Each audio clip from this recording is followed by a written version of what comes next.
Hi guys, it's Tamara, the Judeo-Christian medium.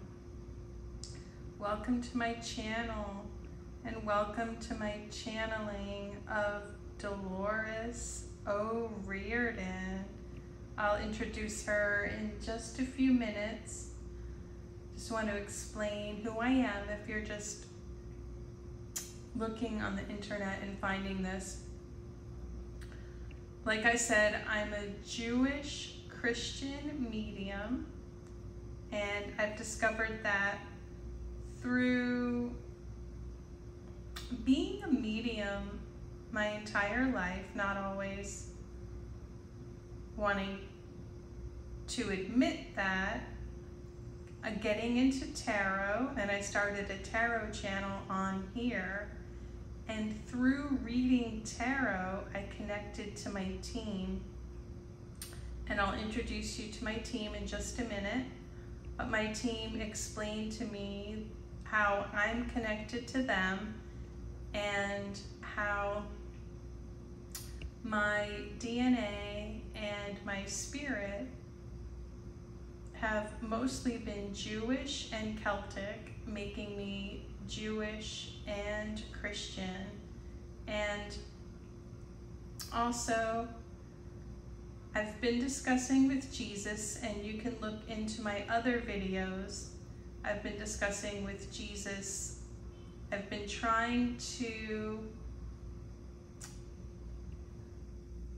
do my best to relay his messages that he tried to teach before his crucifixion.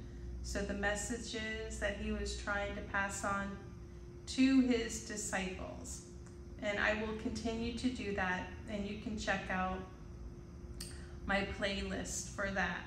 But for now, well, first of all, let me introduce my spiritual team. And I have a little bit of an unusual setup. Sometimes I'm on camera, sometimes not.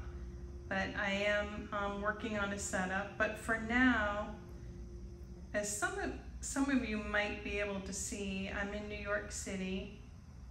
So if you look at this candle and you look up to the left, you can see the Chrysler building, which is kind of cool. And you might hear like traffic and stuff like that. And then just to the left on the windowsill is Saint Francis of Assisi. It's a little sculpture that I got in Assisi, and I will tell that story someday. And I also have a cherry candle, which I believe Karen Carpenter picked out the cherry candle, and I didn't realize it until I got it, that it has a twin flame, which is pretty cool. But I realized that she picked cherry, and you guys can watch the Karen Carpenter video, but she picked cherry she had a very specific reason, and she came back and she explained it to me, that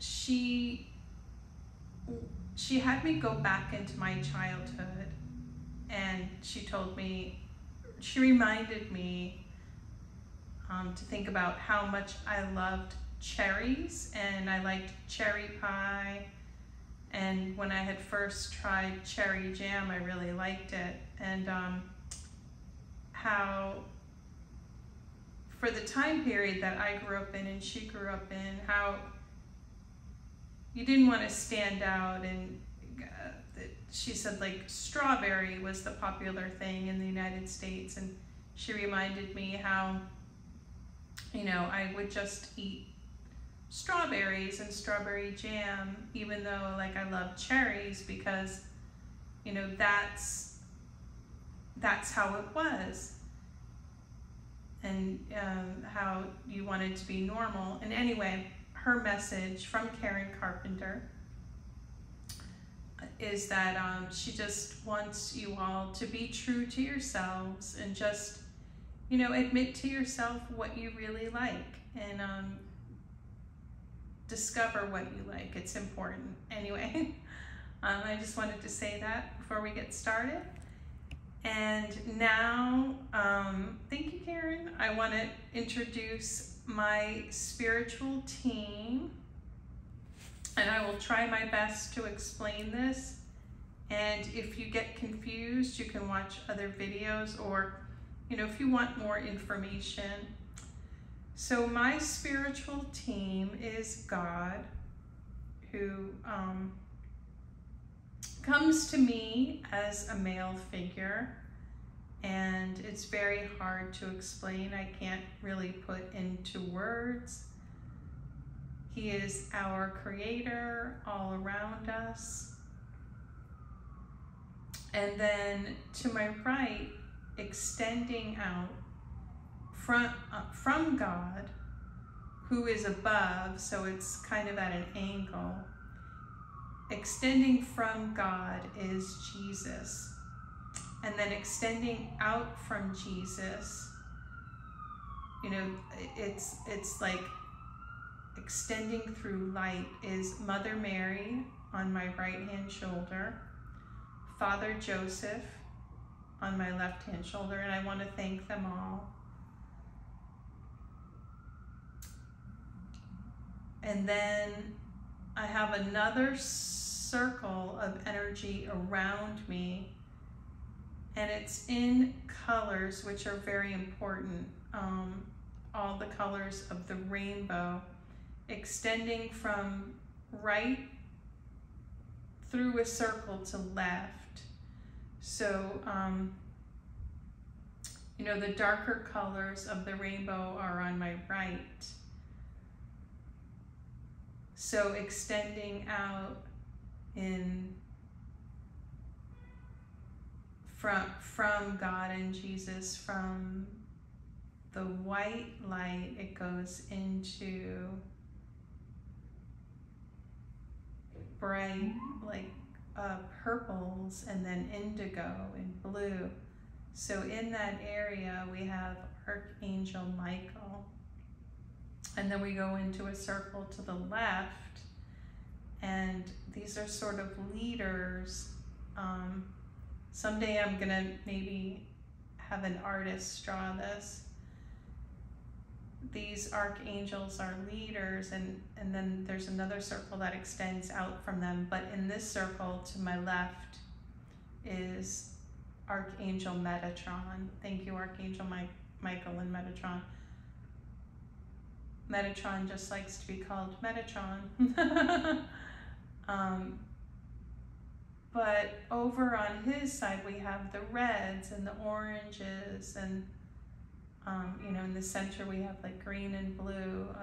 We'll get back to that, but Metatron is this ball of energy. It's like red and orange, and now we're going into Archangel Eric Medhus. Thank you. He's right next to me. He is originally part of Archangel Uriel, which we'll get to, but right in front of me is Archangel Gabriel. And thank you, Gabriel. Thank you, Eric Medhus. And now extending out from them to my right, I want to thank Archangel Sandolphon, Archangel Raphael, thank you, Archangel Azrael, Archangel Jophiel, Archangel Uriel, which is me. So I'm in the center, and in the center area is where we have green, indigo, and then to my right, it's just going darker into purple, like I said. But now going left, I want to thank Archangel Zadkiel. This is the rambunctious Arcturian side, and I'll explain that too. So thank you, Archangel Zadkiel. Thank you, Archangel Jeremiah. Sorry, they're really funny on this side. Thank you.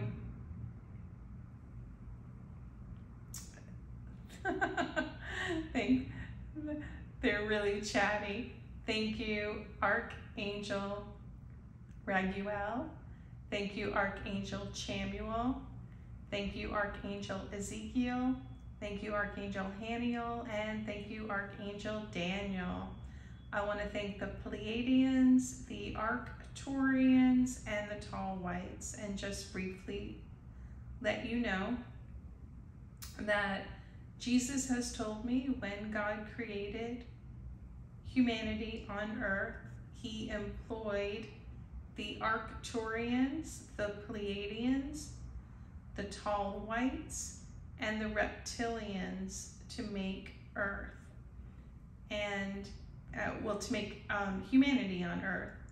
And throughout time,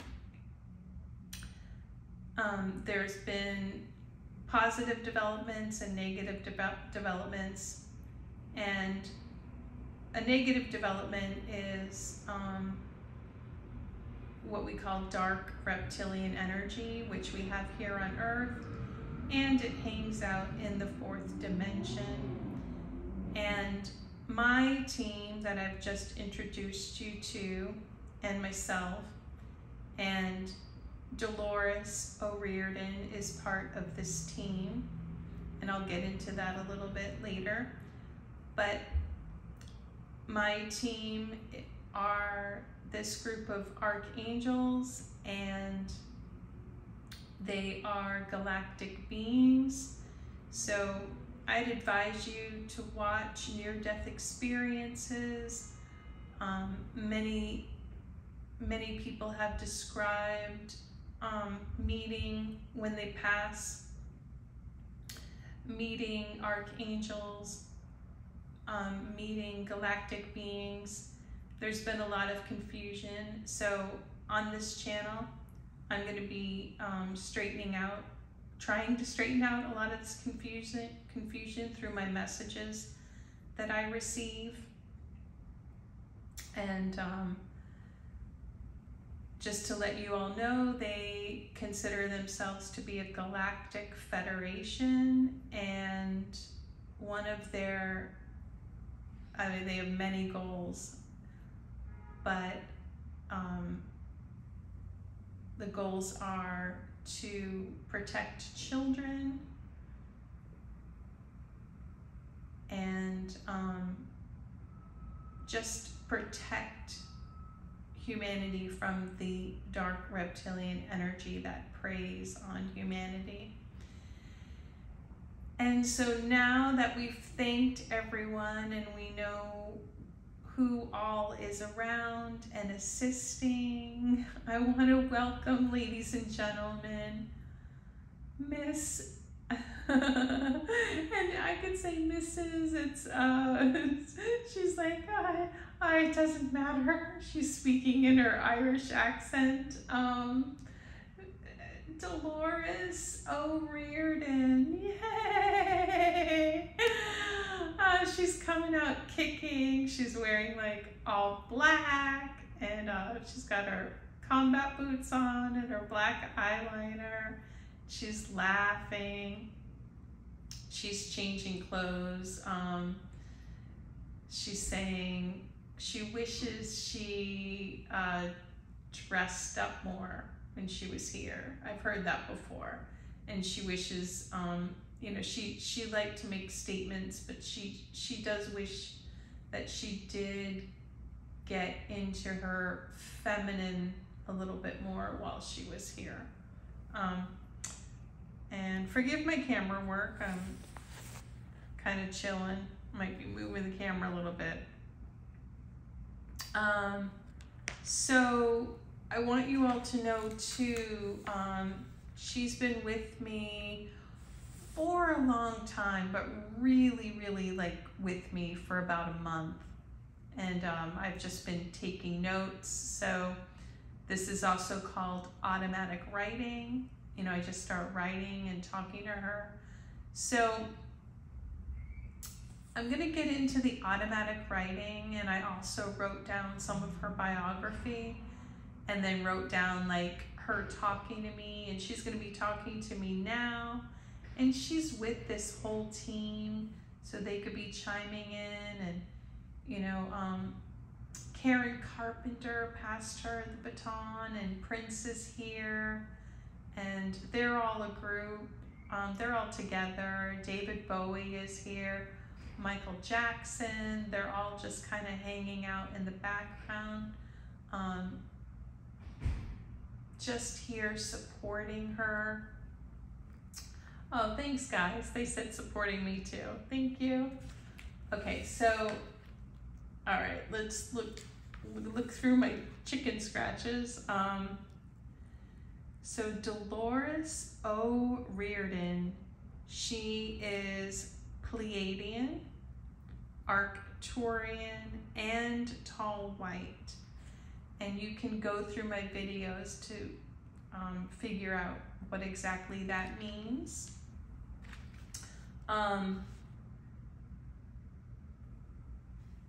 So she is a combination of Archangel Sandolphon, who is to my right, and Archangel Metatron. So it's a very unique combination. She's very intelligent. She's like, oh, thank you. Very intelligent and very talented and very creative. And she's part of a team, this team of archangels who work together to collaborate and help create a lot of popular music that we hear. Like really good music. They've been having me listen to a lot of music.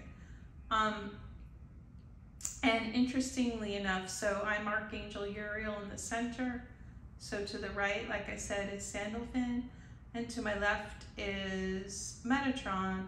So they said oftentimes it is a collaboration, but over on my right is where they work more on lyrics, and to my left is where they work on their voices and instruments.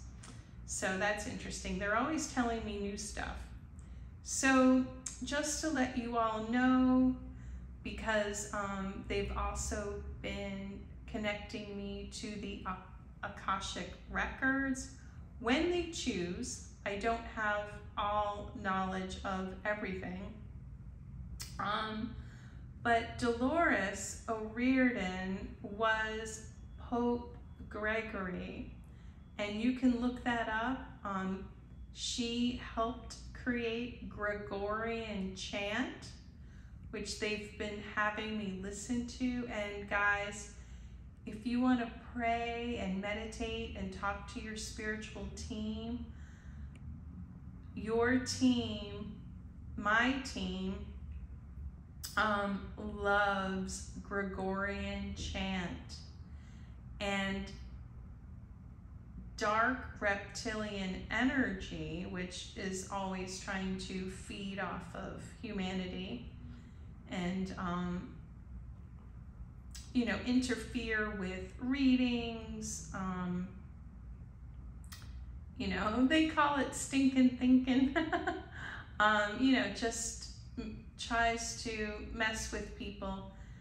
The dark reptilian energy does not like Gregorian chant.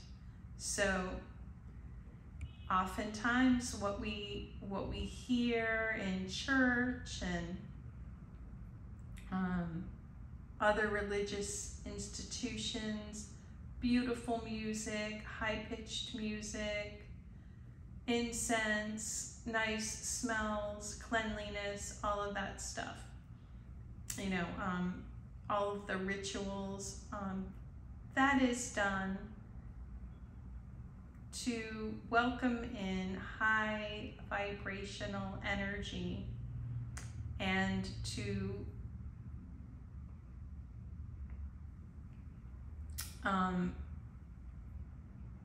block dark reptilian energy.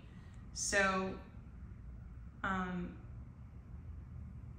try playing that if you'd like to connect to your team. So let me get back into the notes. Yes, so when Dolores was Pope Gregory, she worked on Gregorian chant, which she loved when she was here as Dolores, and she really, really wishes she got more into it. You know, she got on a track with her own music, but you can tell with her yodeling and her voice that there is a Gregorian chant influence, and there is a religious aspect to her voice. And when she was Pope Gregory, she worked with this galactic federation, you know, also known as the Archangels, and she helped create Gregorian chant. So while she was here, she was born September 6th, 1971, making her a Virgo, which we can see that in her character. And she passed January 15th, 2018. And we'll talk about her passing, and she wants to tell us what really happened. So she was an Irish singer, musician, songwriter. Her voice was a lilting mezzo-soprano with Irish yodel and a keening, strong Limerick accent.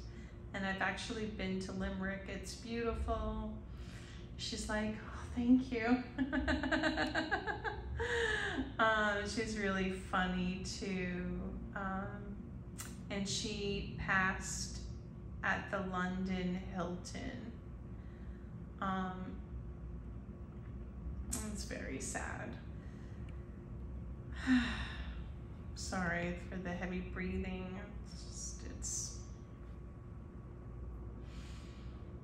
Sometimes I get into just reading all the stuff that I wrote, and you know, it's just, she's like, I get on with it. Okay.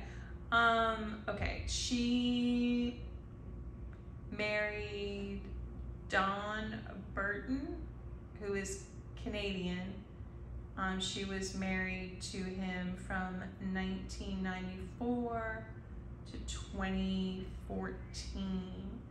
They had 3 children.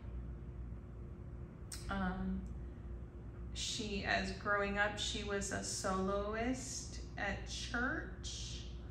Her dad was injured and disabled. He had a brain injury from a motorcycle accident. And Dolores is also saying that he drank. They didn't consider him to be an alcoholic because of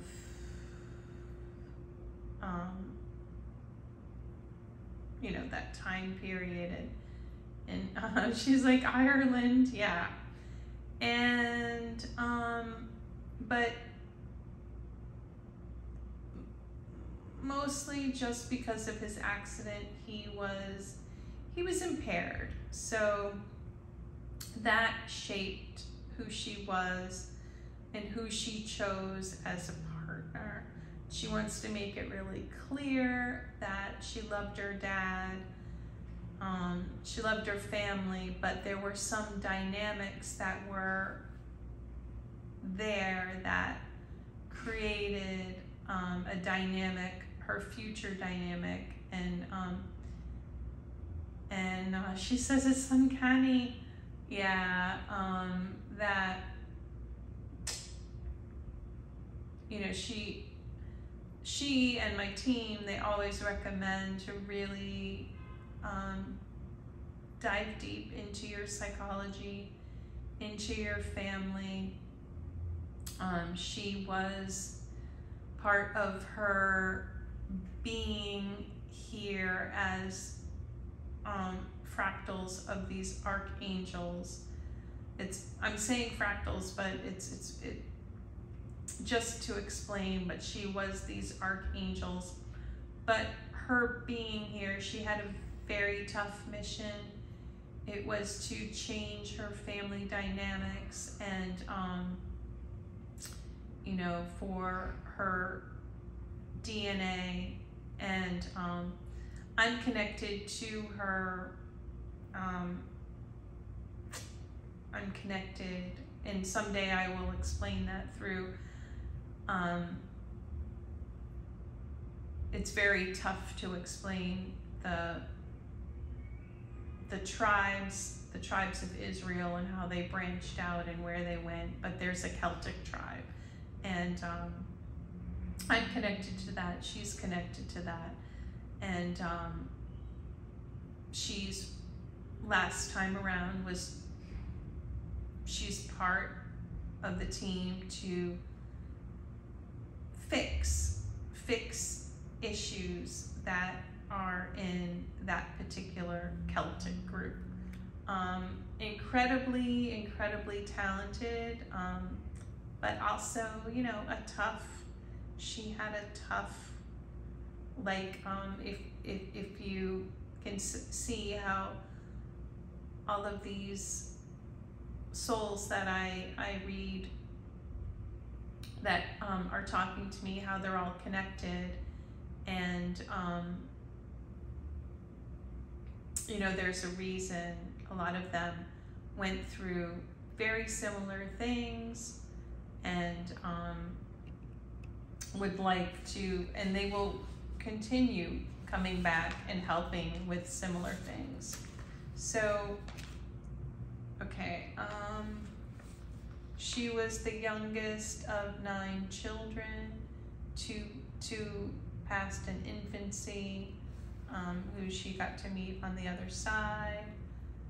Her mom was a school caterer.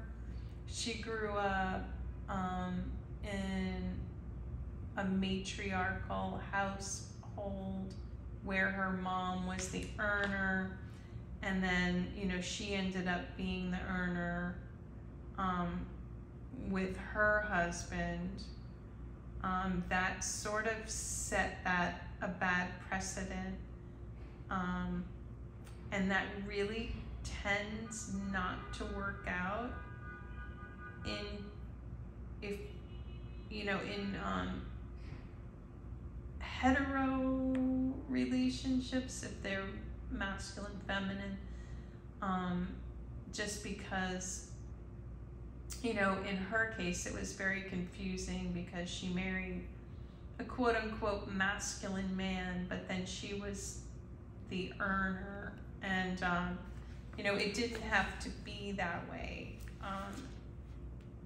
but we'll get into that. And in her family dynamic, she was, you know, a few things happened. She was a little bit over responsible, and it was kind of set up, you know, obviously with her galactic archangel influence, and then her being a Virgo, her dad being incapacitated, her mom kind of spoiled the brothers. That was a thing at that time, and she's like, in Ireland, yeah, but it left her vulnerable, because she didn't have proper protection. She didn't feel protected, and she said an uncle, from when she was 8 to 12 years old, abused her, and so she experienced trauma. she sang at bars, which she says bars is not healthy. And when she was 7, her sister burned the house down, and she said that was traumatizing. And she, you know, a few things were impressed on her. The town chipped in and helped them rebuild their home and their lives, and she was embarrassed by that. She also really appreciated that. So it's interesting, you know, she's saying how history can repeat itself and how you get used to things, because she did have this trust of the public because that happened. And so actually that's like a good thing, because, but also sometimes she, you know, felt more comfortable on stage than in like personal relationships. So let's see. Okay, so I've mentioned this on my channel. For the most part, many starseeds have autistic traits and ADHD traits, and she had both of those, of course undiagnosed, but she was singing before she could talk, and that's kind of a part of that. Now, my team feels like, you know, here on Earth, we call some traits autistic and ADHD, but according to my team, that's just everyone being themselves, and they laugh. She was a medium, and she sang with her guides,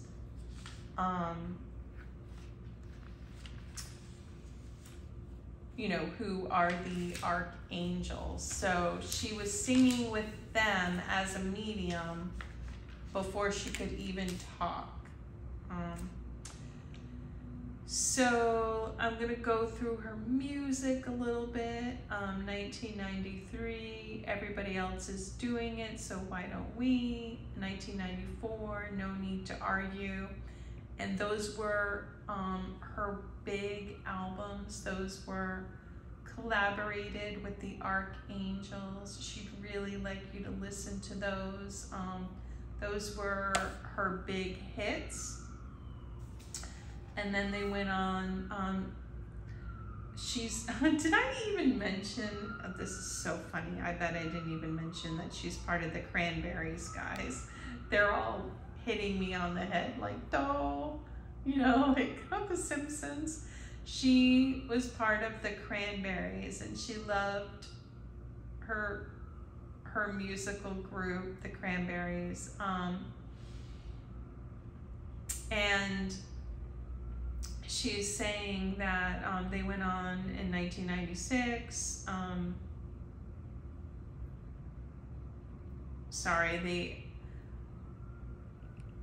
I get a lot of information at once, and so it's hard for me to concentrate. So I'll get into what she was saying, but I just want to go through this list. 1996, it's To the Faithful Departed. 1999, Bury the Hatchet. 2001, Wake Up and Smell the Coffee. And then she took a break, you know, to have her family, and they came back. She came back solo. Are You Listening was the album. 2007, 2009, No Baggage. 2012, Roses. And then 2013, 2014, she was a coach and judge on The Voice of Ireland. And she says she worked with a lovely, young, talented starseed, Kelly Lewis, and she'd like you to check her out. And then she ended up working with a soulmate, two soulmates in the trio Dark, Olay. And then in 2015, in 2014, you know, she was going through her divorce, and 2015, she thought she had depression and bipolar. She was depressed because of her divorce, but she would like to set the record straight that she actually was not bipolar. She was just experiencing PTSD, you can look that up, and she said CPTSD from her marriage to Don. So in total, they created another album 2017 called Something Else. Sorry, not 2017. Sorry, Dolores. Oh wait, yes, 2017, Something Else. And but in total, she ended up selling 40 million albums, which is a lot.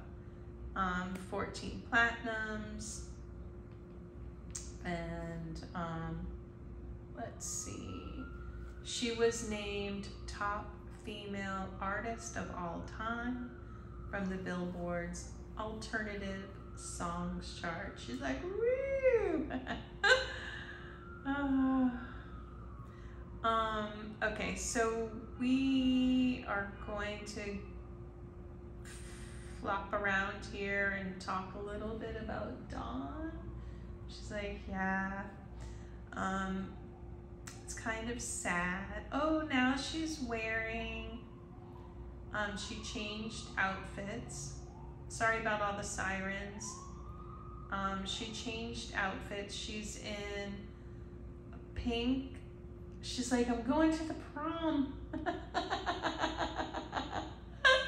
Sorry, I'm butchering your accent. She's like, I would have loved to have gone to an American prom. She's wearing like a beautiful prom gown. It's like pink. It kind of looks like the gown Madonna wore. And they're all singing, we are living in a material world. Sorry, there's funny, they just break into song, but now she's wearing like, but it's more of like a slip, really feminine. That's beautiful.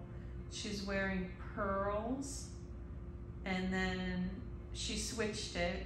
She's like, oh, I never really wore jewels.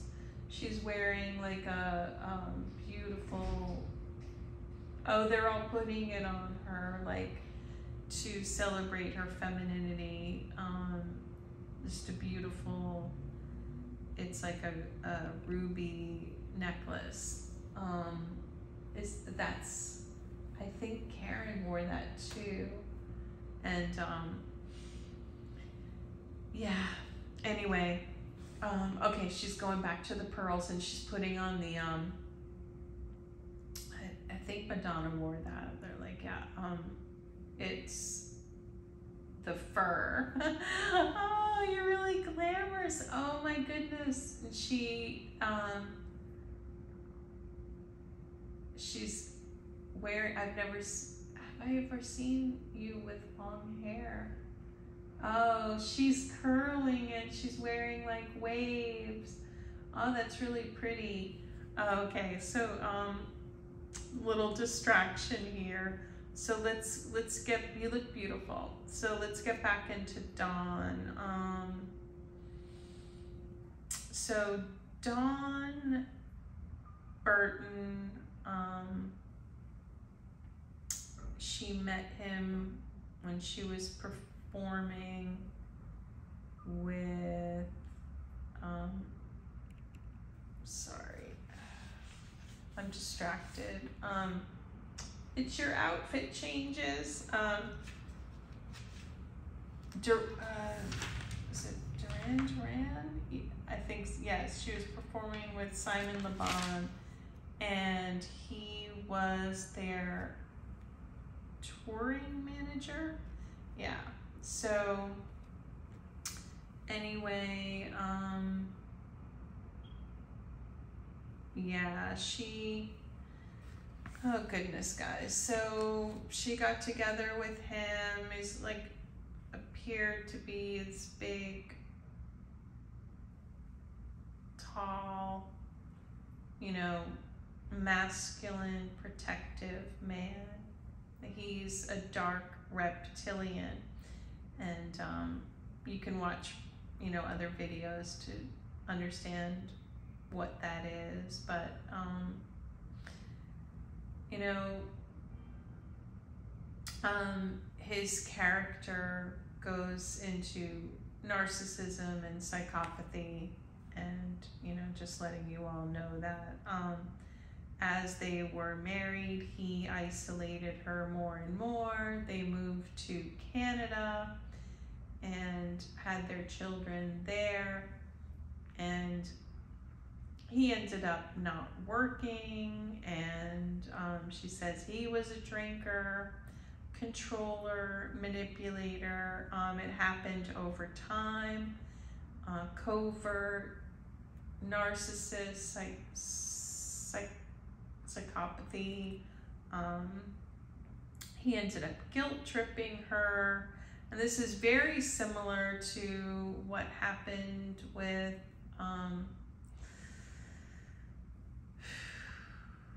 sorry, let me take a breath.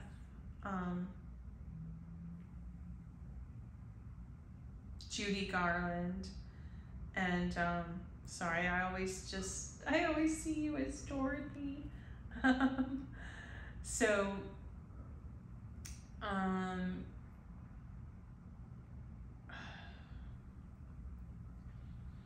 you know, the whole 9 yards, guys, making her think she was crazy, using her.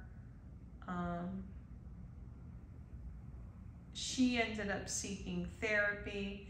She did have issues. She did have lots of trauma. She did have CPTSD from childhood, but she was also a very happy person. And that's where, you know, some people, there is true bipolar, and that should be treated, but some people have she had an exuberant soul, an exuberant happiness, but she was also traumatized. So she would go through mood swings, but that kind of comes with the territory with this. She said he had a fake persona, and she was sort of set up for this. She didn't really know better because of her autistic traits. She, you know, wasn't socially savvy. She wasn't a big dater. She was, when she liked someone, she tried to form just a very tight spiritual bond. And unfortunately for her and for some people, that can really work against you, because you could form this tight spiritual bond with someone who's not capable of forming that bond back with you. And that's very unhealthy. It's very destructive, and you know, that person could end up having complete control over you, and you could end up being completely devastated. Yeah, her autism made her socially unaware. She didn't realize he wasn't for her. He was like the prototype, ended up being like the situation she had with her dad at home. She grew up sweeping problems under the rug, and so she did that with him. But because she was so talented, she was so successful, she was grateful, she was happy, she didn't see all of these red flags. And unfortunately, you know, I've stated before, one of the first spirits to come to me was Shanann Watts, and she warned everyone about toxic positivity. And so Dolores had that too, where, you know, the flip side of being such a Virgo and being such a hard worker and being so talented and successful and a high achieving starseed is that you can attract users, and you can also not see when someone is just bringing you down because you're so high, that it's really hard for people to bring you down. But as we can see in my readings, and as we all know, that's a continual problem for starseeds.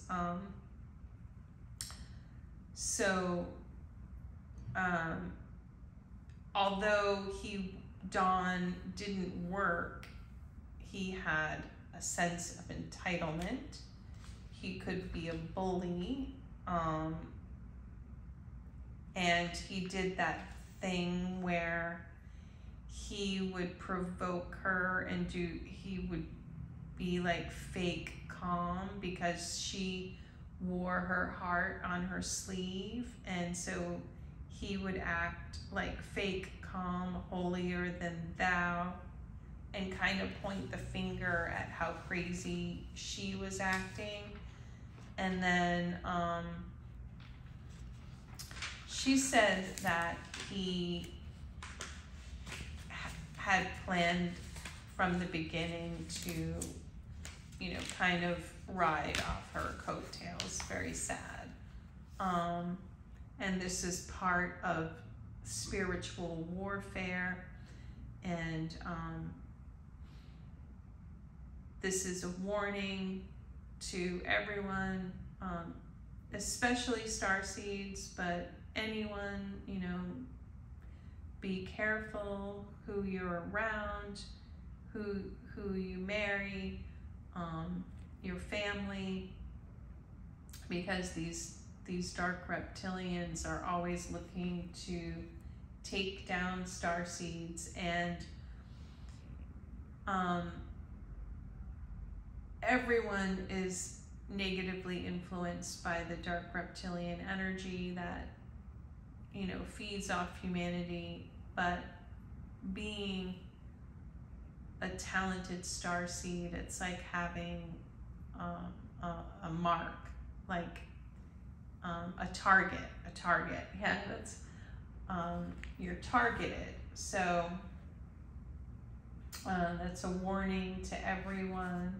And I know some people have gotten upset when I've said things like this, because many people see spirituality as like love and light and don't live in fear. And, you know, I wish I could tell you all that that I believe that to be true. I do not. And I do believe that we should seek to, me as Archangel Uriel especially, my message is for everyone to, you know, find what it is that you're meant to do, and that's like a huge part of happiness. But unfortunately, this is Earth. This isn't the other side. There's a duality here that we signed up for, and that, you know, and we need to protect ourselves, each other, and the children from this dark reptilian energy. And Dolores is obviously coming through me too, and the team, and really making a point to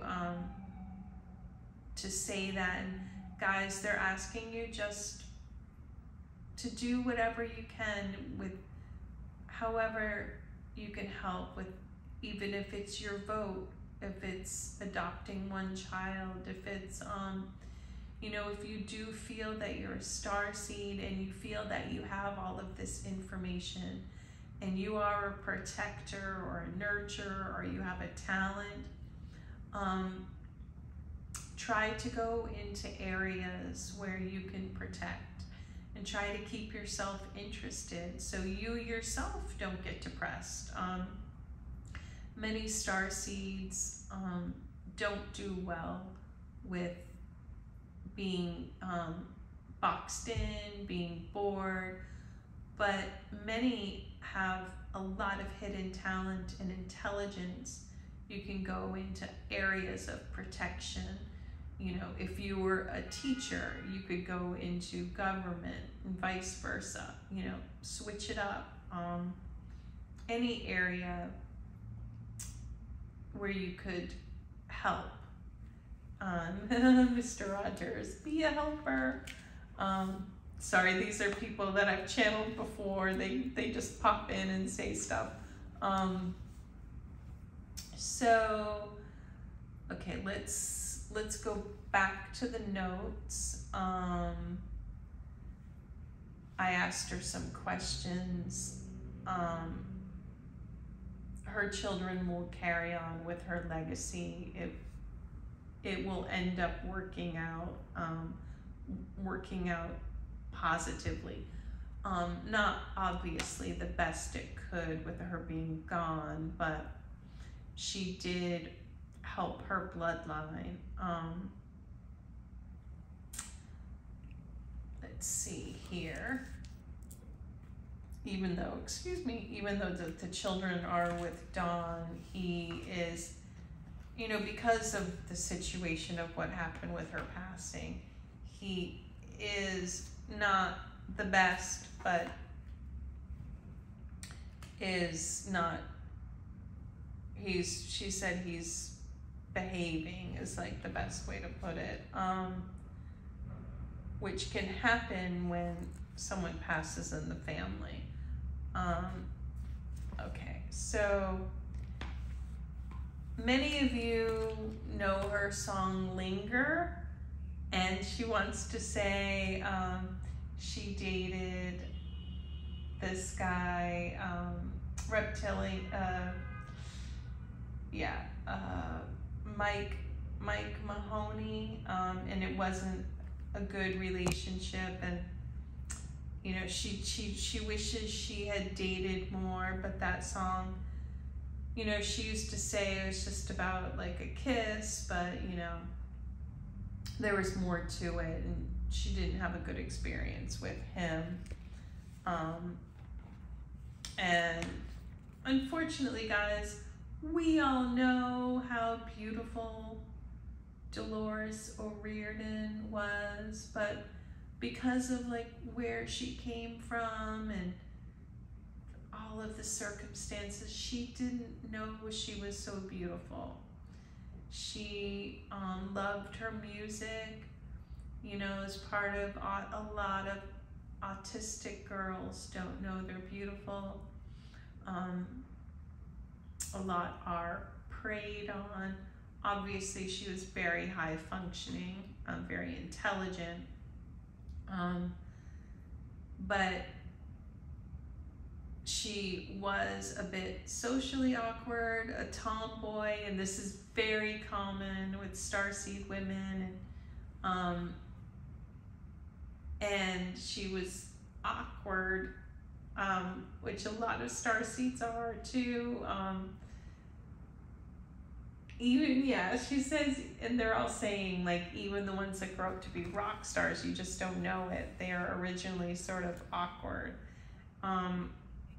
which is cute and everything, but it sets people up. If you don't date and really understand who you are and as a soul and what you're looking for. And it, with a couple other negative experiences we can see with the people I've channeled, it can leave you open and vulnerable to being taken advantage of. And that's the warning that she wants to put out there. You know, she wishes she had dated more. Not like been intimate with a lot of people, but dated and got a feel, more of a feel for who she was, what kind of soul she was, and found like a deeper person to marry, someone on her wavelength, someone, she's saying, you know, another starseed, someone someone talented like her. And I know that can sound like snobby, highfalutin, but it's an energetic match, guys. So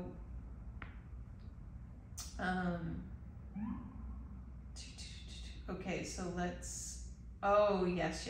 So when I say that starseeds can be targeted, guys, it runs deep. It can happen with accidents. So as you know, we all have heard, like John the Baptist, the disciples, they knew Jesus was coming. The three wise men, they knew Jesus was coming because they were prophets. They were mediums. Mediums throughout history have been given information. Well, the dark reptilians know they know what's going on too. They knew Dolores was coming, and that caused the motorcycle accident. So guys, be very careful around accidents, and you know, we're all just one person, but this is how a series of unfortunate events happen and end up having negative effects on people's lives. Because her dad ended up like not having any authority. They received charity. It was awkward. You know, it stunted her growth a bit. So, and left her vulnerable to being taken advantage of as a beautiful, talented young girl. That's just the perfect scenario for a dark reptilian energy to come in and take advantage. So, you know, she was taken advantage of as a young girl, as a teenager, and then as an adult. So, and she says she was a bit androgynous, you know, until she hit puberty, and that can be like a starseed quality too. And you know, that I've been told from the other side that it's actually just common for young boys and girls to be similar, which is getting into a whole new thing, political thing that's going on too, is that they highly respect that there are all colors of the rainbow, especially considering where rainbows come from. They come from this realm, and they come from the aura of the archangels stretched out to the earth. And I've shown you the colors, how from left to right, with the Arcturians being the yellows, reds, or oranges going to the other side. Why it's important to have your aura read. But anyway, back to this whole political thing with children and their orientation, that yes, we do have all the LGBTQ, that is real, but the team believes that, you know, as children, before we hit puberty, and really with late bloomers, we're going into, you know, the late teens, 18, 19, 20, before they are recommending that people really know who they are before they do any sort of irreversible operations to themselves. So, you know, that's a very sort of gray area with them. Let me move the camera up a little bit so you guys can see the Chrysler building. There we go. Okay, so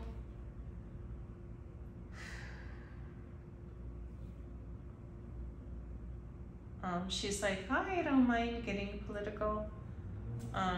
Yeah, it's a very touchy subject, but my group, Jesus, Dolores, they really like to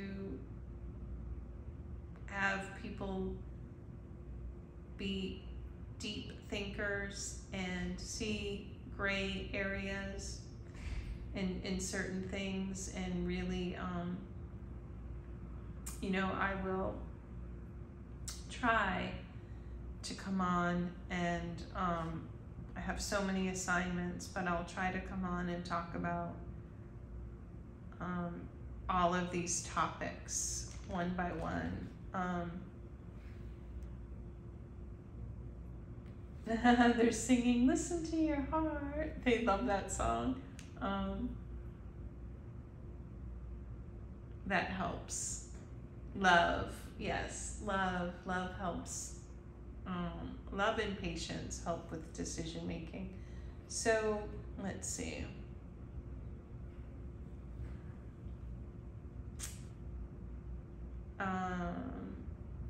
She's talking about how to avoid a reptilian partner. They're really attracted to star seeds. If you have talent, fame, money, you attract dark reptilians. Lack of a father figure. She's like, I just didn't want. She's like, I wish it didn't get so negative, because she really enjoyed her life too, and she was really grateful to put out the beautiful music that she did. But her being Sandolphon and Metatron, she's also, you know, so protective. So she's like, I hope I'm not bringing anyone down. Yeah.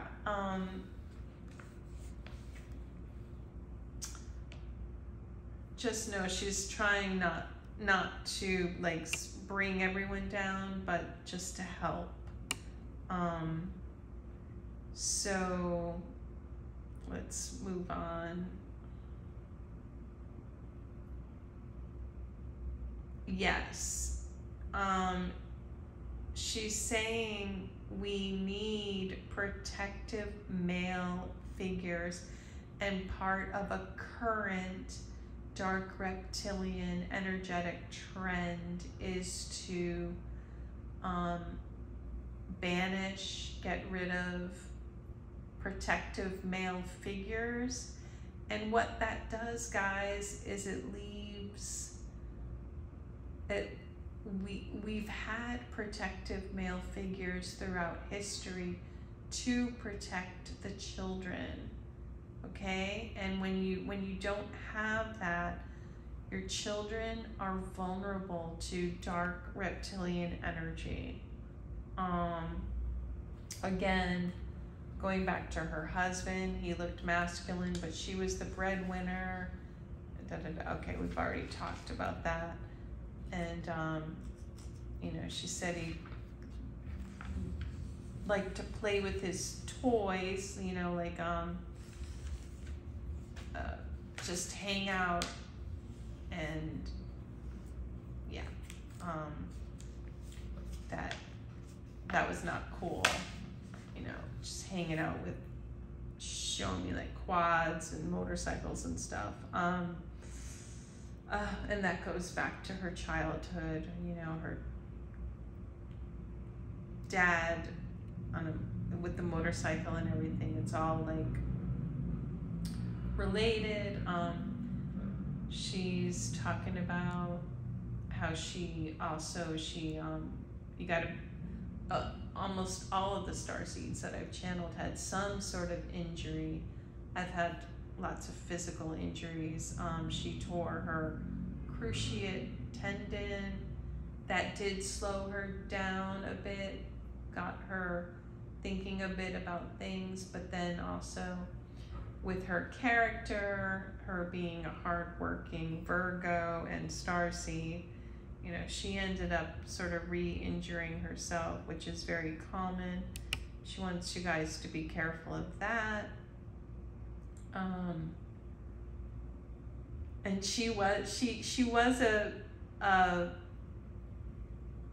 fashion icon. Oh, so okay, she wants me to go back. One thing she did too, you know, as she's trying to explain it as, you know, being on the spectrum and being a musician, as she toured, like, she should have kept her eyes open more to dating, but she was just so focused on her music. And it's just like, it's a bit of a martyr. Yeah, like, just a little too into what she was doing and not, she's like, I wish I flirted more. Yeah, it's like she was kind of prissy. Yeah, she's saying that. She's like, find a happy medium. Look around. Be picky about who you date. But anyway, she was a fashion icon, which is very Metatron. With her, you know, at that time. Now a lot of people have this look, but with like her pixie hair and her combat boots. And, you know, she says she would have gone on to, you know, change her looks and explore different looks as she got older. She's like, I never got to be a grandmother. Oh, honey. But you are on this side, yeah.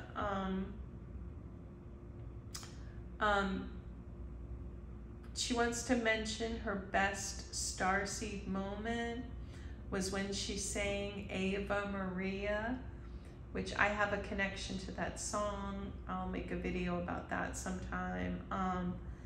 But, you know, that song is a tribute to Mother Mary. It's a prayer to Mother Mary. And she's saying that with Pavarotti, and Princess Diana was in the audience, and she was with Simon Le Bon. That was like a big moment for her. And okay, so she's going on to say she did suffer on the road like many of the starseeds I have channeled. She did have anorexia, stress, and the stress caused the anorexia. That's a very Arcturian issue, is with stress, eating too much or too little, having an eating disorder, and just touring, especially the touring schedules for musicians is really not healthy, and almost all musicians have to, you know, they have to fight against taking things to go to sleep, taking things to wake up, eating properly, all that stuff, lack of sleep. That didn't help, but she, again, that's can make someone feel bipolar and depressed. Exhaustion makes people feel cuckoo. And okay, so she wants to explain, as time went on with her traveling, being tired, stressed, not having a true love connection with her husband,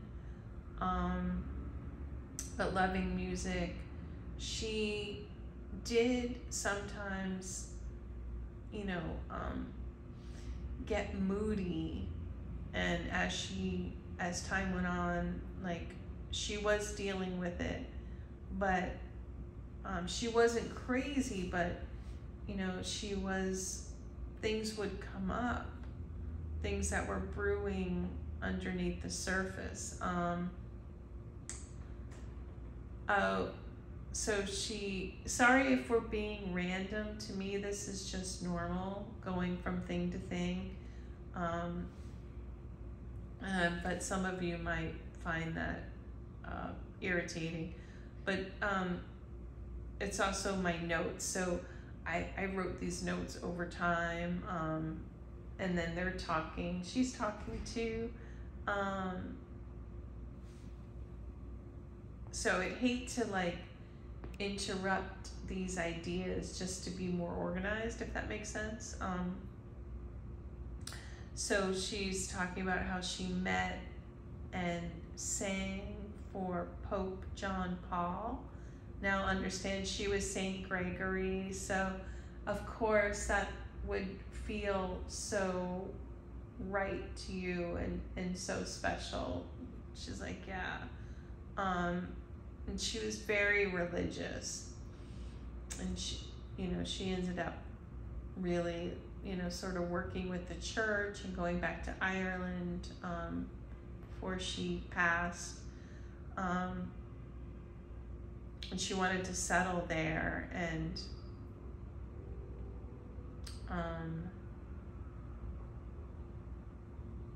she's talking about how she, like, if she could have tweaked her life, how she wouldn't have really gone back on the road, and made more albums, that she would have liked to become more of a coach like she was, and more of a teacher, but she would have done that. So,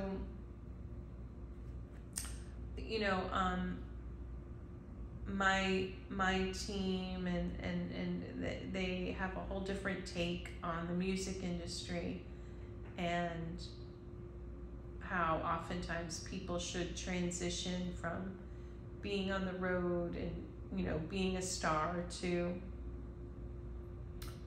doing other things with music. And if any musicians are listening to this, they say you'll know when you will stop getting big hits and major inspiration, that's a sign that you should,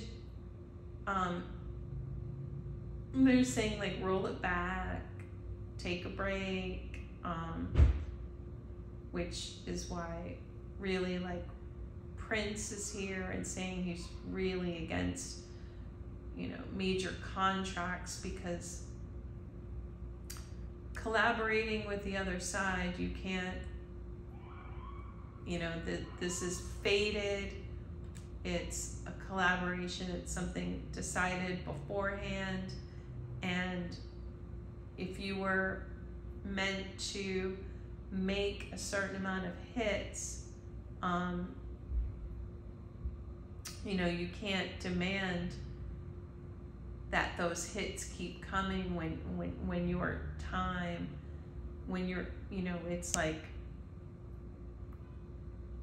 when your time is up with,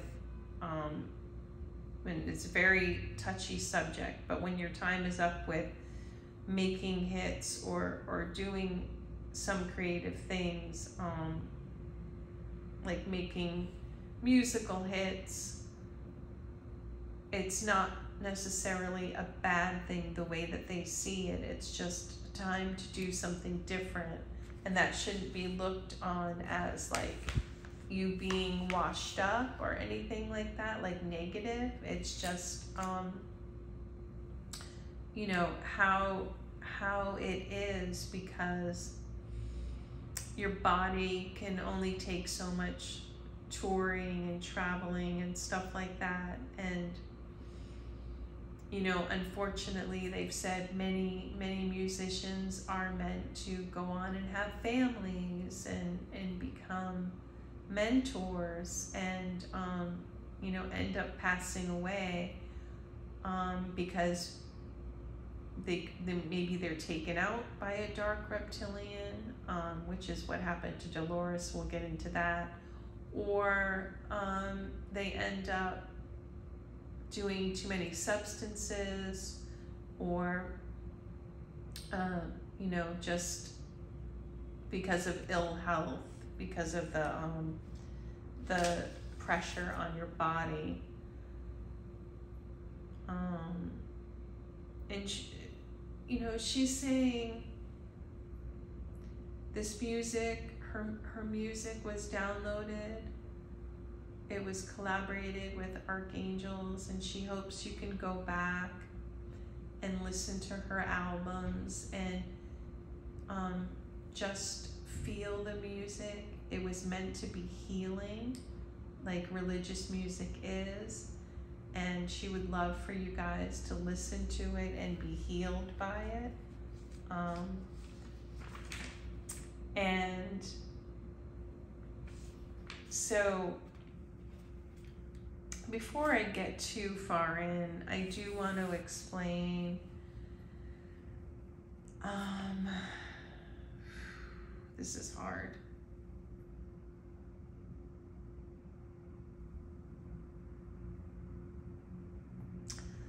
I think now is a good time to explain what happened with her. So,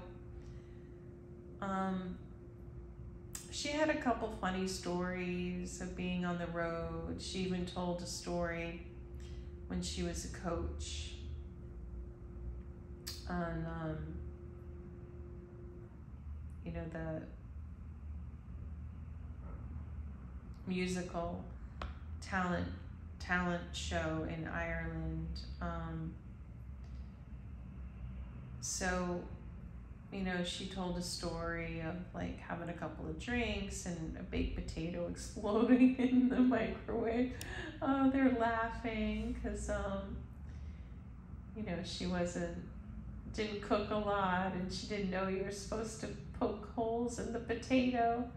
That's funny because I cook all the time, and they're bringing me back to this time. I was on vacation when my electricity went out in my, I was renting like a little cottage, and so I went next door, and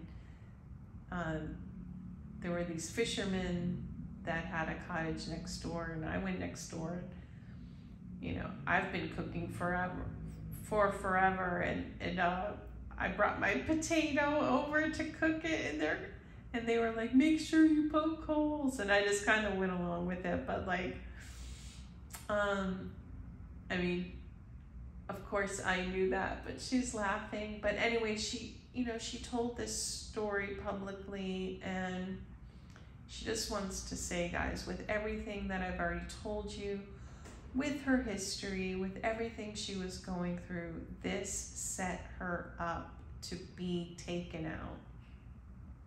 So when she passed, guys, she was happy. Her last phone conversation, she was happy. Yes, she's Irish. Yes, she had a couple of drinks, but she was taken out, and this was planned.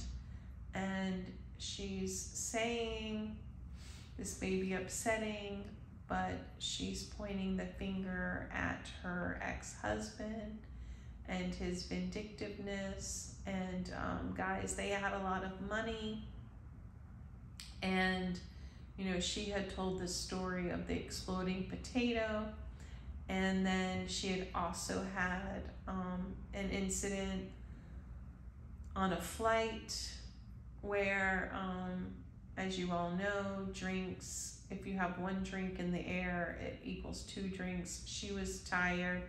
She was cranky.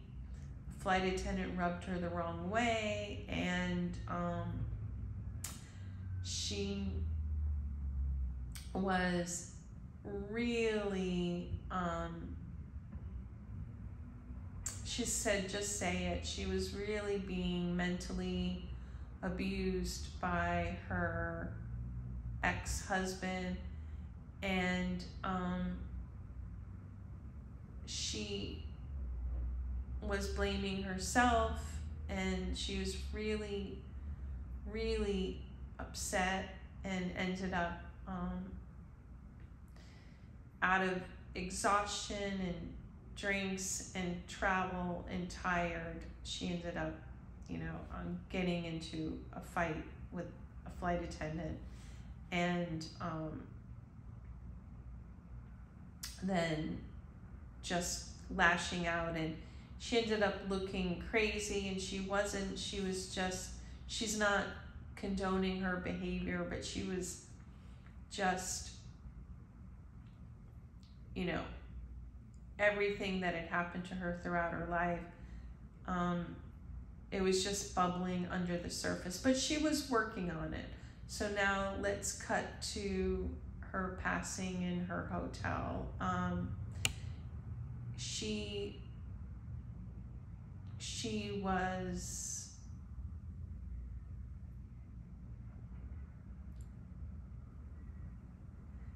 was taken out, guys. She was given substances. If that didn't happen, she would have had a couple drinks that night, and you know, she would have been fine. She was happy. She was in a new relationship with a soulmate, Ole, I don't know if I'm saying that right, but she was taken out. It was a hit. And that's all. I sound like Forrest Gump. That's all I have to say about that. They're all laughing. It's not funny, but she's like, we laugh at tragedy in Ireland. Yeah. That is an Irish thing. I have the Celtic blood too.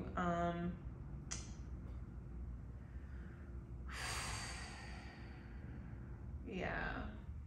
I'm sorry that happened to you. She's like, just be careful. This happens a lot more than we realize, guys. It's something we don't want to think about, but people are in danger all the time of other people. And, you know, if you get bad vibes from someone, even if it's someone you're married to, be careful.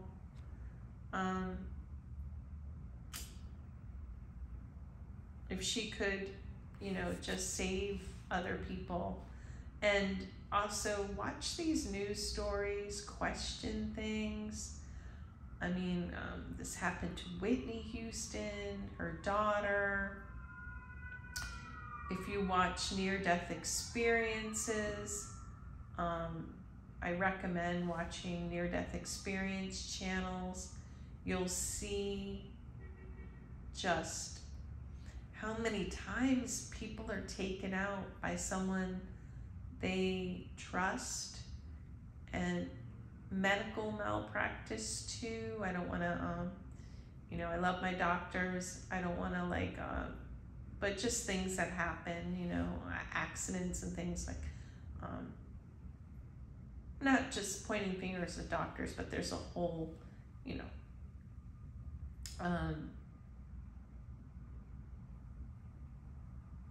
all kinds of medical things that can happen before you even get to the hospital, you know.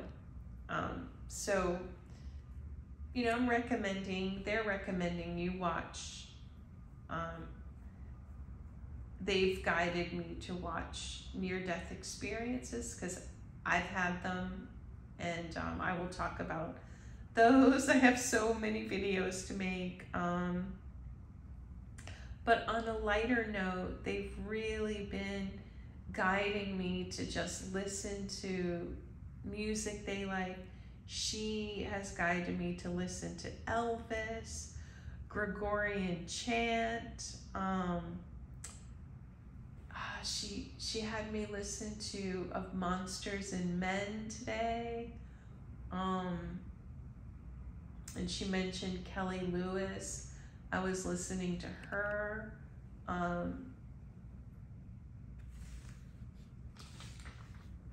She's saying, play this really good music, guys. Oh, Kurt Cobain, who I've channeled. These are her, it's like her guidance. Depeche Mode, Pearl Jam, and she said these were her influences. Morrissey, Led Zeppelin. I have a connection to Led Zeppelin, and she really liked Yeats. I haven't read this yet. I mean, I'm sure Yeats, the poet. I'm gonna read some of Yeats. She's saying William Butler, John McAvoy, Old Bug Road, and she's saying it's very important for starseeds to listen to music, good music, guys. And she's saying also, if you think you have ADHD or on the spectrum, being on the road and being in the public and stuff, it's very, very hard to sleep. It's very hard on starseeds to sleep and not get into, you know, substances. But she's saying that's not why she passed, and she was not, you know, she was going through stuff before that, but she was actually in a good place at that time. Oh, and she's just saying that she doesn't like how, even though I just kind of did this, I was going through the series of events, she doesn't like how it's been portrayed. You know,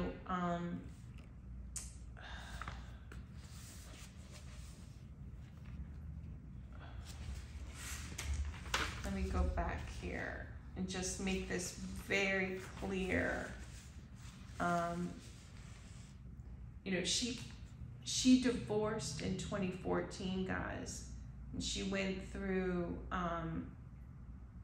her hard time, but she passed in 2018, and she was in a good place. She was dating Oleg Koretsky. She was happy. She was making music. I mean, she wasn't over the moon that she was divorced, but she was planning on setting up her life in Ireland and, you know, connecting with her children.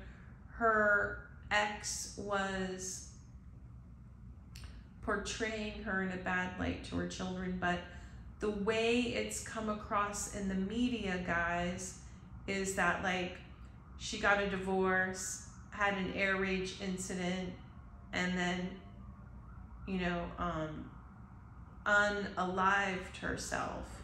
And that is not what happened. She divorced in 2014, had the incident,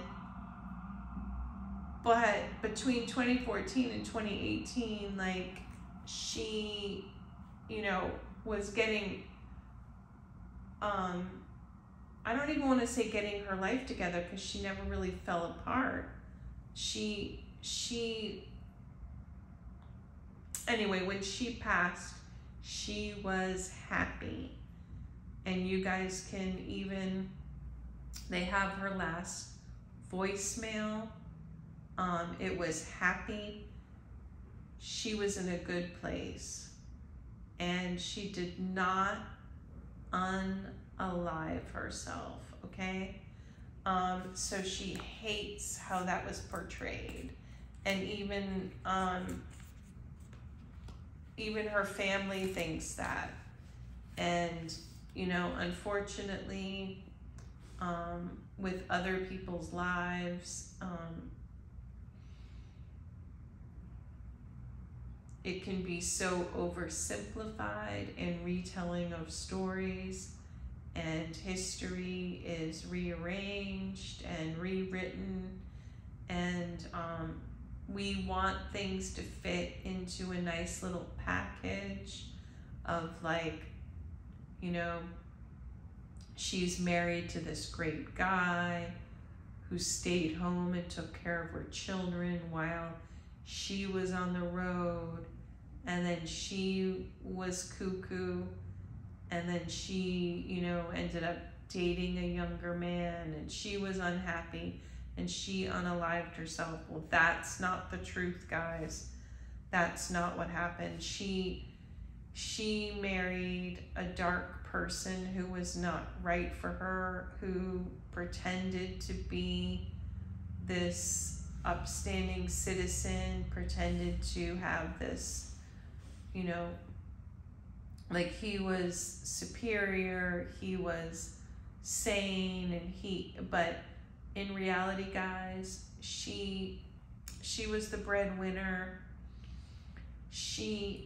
Her money bought all of the properties, took care of everybody, her hard work, her talent, and she doesn't mean to sound bitter. She just wants the truth to be told. She took care of the family, and he made it seem like it was him, you know, a total manipulator. And she wants to set the record straight that she was responsible, she was a good person, she wasn't perfect. She was trying to uncover everything, and she did a lot of self-reflection, and she went to therapy, and she was trying to even diagnose herself with things that she didn't even have. And what she did have that was undiagnosed was autism and ADHD, and, you know, just being a starseed. And being, she was overly responsible. I guess that would be like codependent. And she was too trusting and sometimes too emotional and wore her heart on her sleeve. And sometimes that is a bit of being too responsible. Like even when she was on that musical show, like she felt she had to stand up to everyone, that she had to, you know, when she would banter with the other hosts, she would correct people.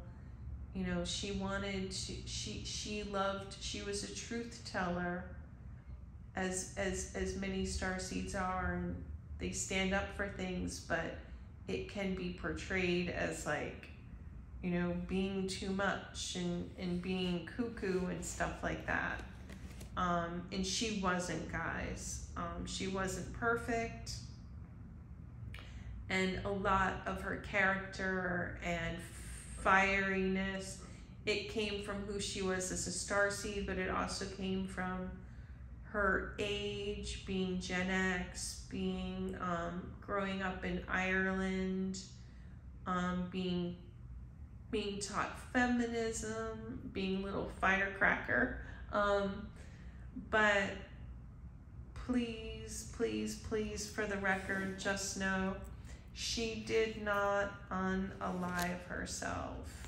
And, you know, especially if anyone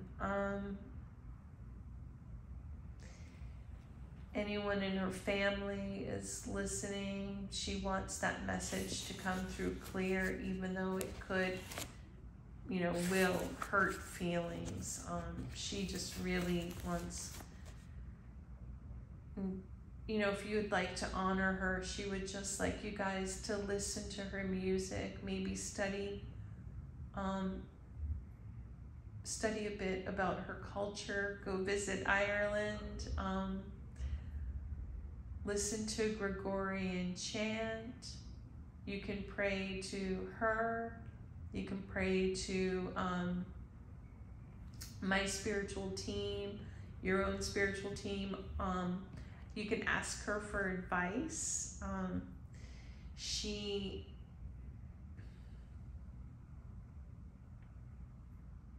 You can pray to her if you're working on music, if you're working on figuring out who you are. You know, she's Archangel Sandolphon, and she's Archangel Metatron, so pray to her.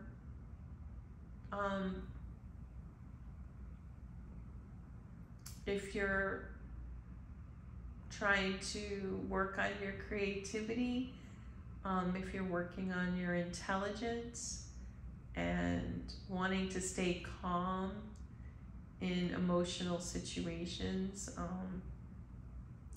and how to use your intelligence and your strength, it's very Sandolphon, very tall white. So she says she's available. She'd like to help. So anytime you want to reach out, she says she'll be there for you, especially, you know, if you're feeling alone. Sometimes she did feel alone on the road. She didn't feel alone on the road when she passed.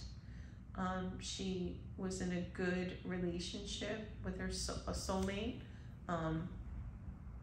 Ole, and she would have stayed with him. Oh, and for the record, she, you know, she's not telling me who her twin flame, she had a twin flame, she's not telling me who that was, but you know, she was supposed to meet him and marry him, but you know, we have soulmates too, and Ole was her soulmate, and they had fun together, they made music, but I'm just gonna wrap this up. Hopefully, you all get these messages, you feel these messages. I don't want to just like keep repeating myself, being like too dramatic. Oh yeah, you can check her out singing with Olay in the band Dark.